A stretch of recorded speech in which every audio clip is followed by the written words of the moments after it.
Cesar and Purita. Good morning.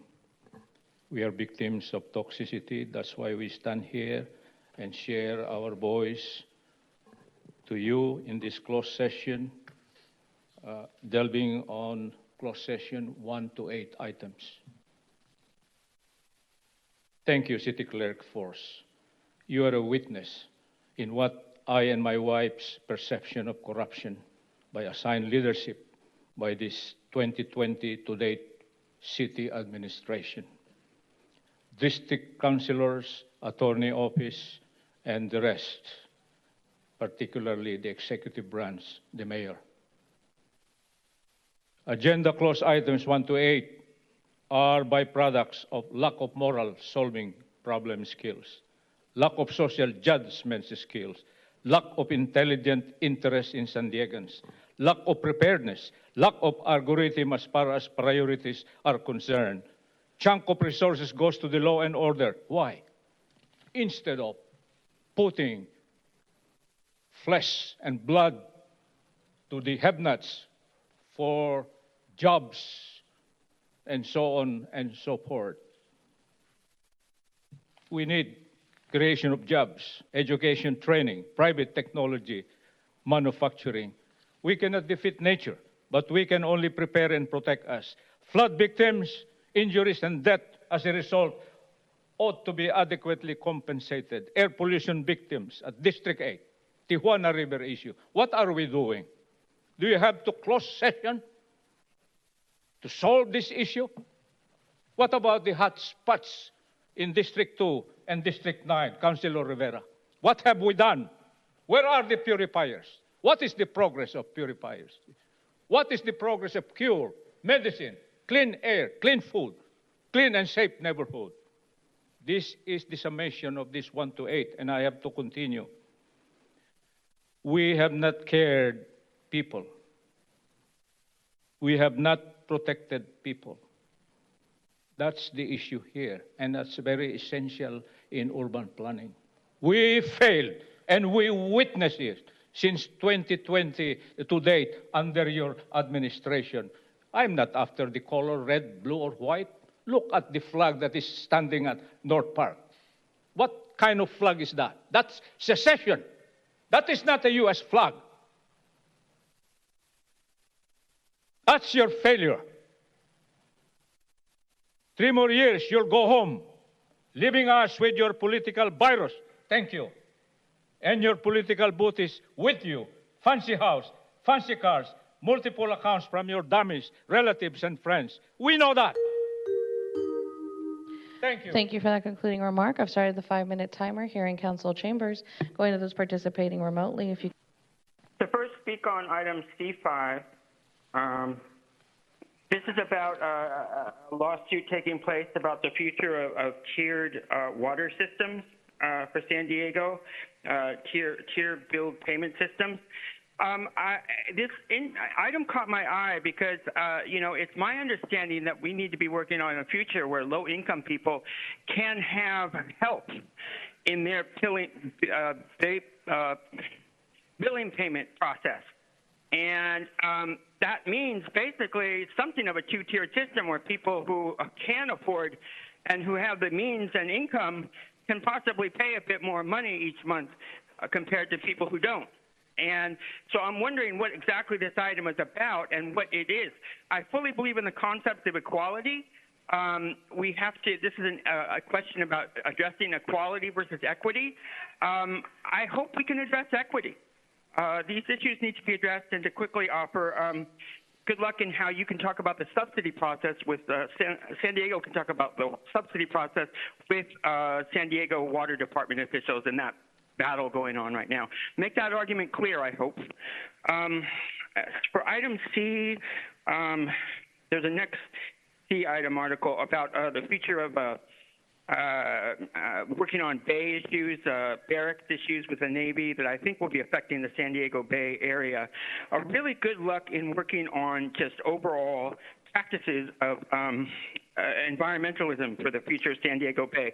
There's a new head of the San Diego Harbor area, or the Bay Commission, that is, he used to work at the city of San Diego. That relationship was very friendly and congenial when he presented his presentation at City Council. It was a little overly friendly, and it seemed like he didn't want to kind of get down to some bare work on, the future of changing environment, unleaded fuel laws into electric use and things like that. Really good luck in those efforts to work on those issues for the future of San Diego Bay.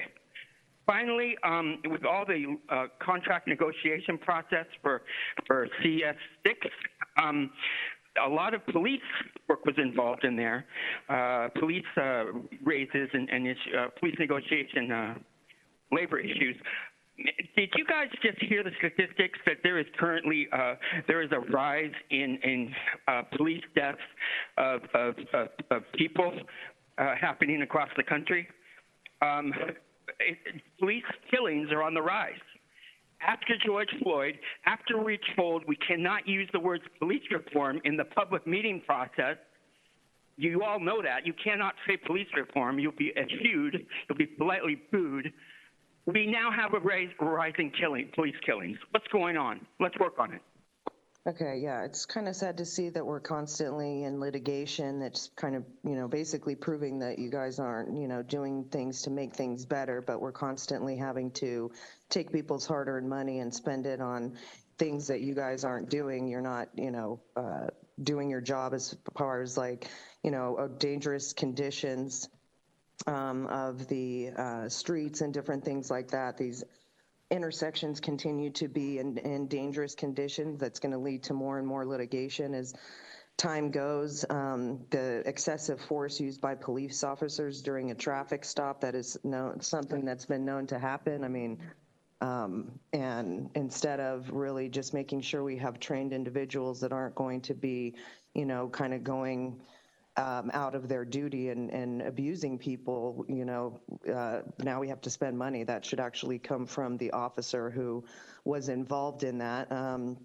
using a water main and transmission pipe that failed to meet specifications. It's like, why are we even having to deal with this kind of stuff? You should be making sure that anything that is being used is not going to lead to litigation. Damages to medical campus caused by flooding due to a water main break. And so it's like, if we were keeping up with the infrastructure, this kind of stuff wouldn't happen. But instead, if, the city wasn't engaged in racketeering and spending, the people's money to put in people's pockets, maybe things would actually get done. And then charging the tier water rates to single family resident customers. Again, you're doing things that you're not supposed to be doing. That's leading the people to have to pay for your mistakes. And it's getting quite ridiculous. And we're sitting here talking about labor negotiations. We're always constantly giving people raises and whatnot, all while, you're failing miserably to provide the things that need to be provided to the people and do your job. And the people give you a lot of money to just waste. It's very sad to see. And then also allegations there was someone that was discriminated against because of his race. You guys sit here and, talk about all these things and virtue signal as though you're doing things that are, in the right realm or whatever, and it's not, because you do discriminate against a lot of people. And it's interesting to see that when somebody comes forward as far as that goes, it just is proving that everything you guys, it's all just, talk when you talk about the things that, you want people to believe that you're engaged in. And then on the coastal development permit approval, not really sure exactly what that one's about, but it just shows that you guys need to start getting your shit together, because, things need to get better. Otherwise, you shouldn't even be in those seats, because all you're doing is costing the people money and engaging in a racket. Thank you so much. CS5, is there a perverse correlation between conservation of water and higher usage regarding water rates and Prop 218? Heads up, everybody. Higher usage equals higher rates. Lower usage equals higher rates. Does this litigation need to include this holistic picture. What are we legally obligated to do? Thank you. One people, one San Diego. Item 6, employees retain their jobs and their benefits, yet do not get paid. My question is, can they apply for unemployment? Mandatory is a tough word, yet these are tough times. One people, one San Diego. Love to all. Excuse me. Item 8, it's never going to be perfect. It's never going to be everyone. Excuse me. It's never going to be perfect. It's never going to please everyone. If you love this city, then be part of the solution to the homeless crisis by saying yes to H. Barracks at the negotiation table. Thank you for listening. Have a beautiful day. One people, one San Diego, and love to all.